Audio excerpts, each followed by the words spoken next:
ఈసారి మొక్కిన తిరుపతి అంకన్న దారి చూస్తాడేమో.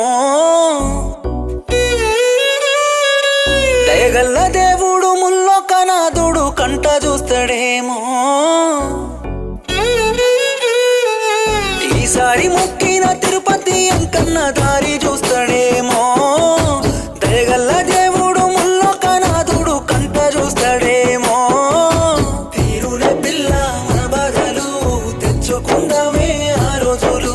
చెల్ల చెదురైనా మన బతుకులు చేరదీస్తాడేమో ఆ దేవుడు. నిన్ను కష్టపెట్టకుండా చూసుకుంటానన్న మాట తప్పినానే.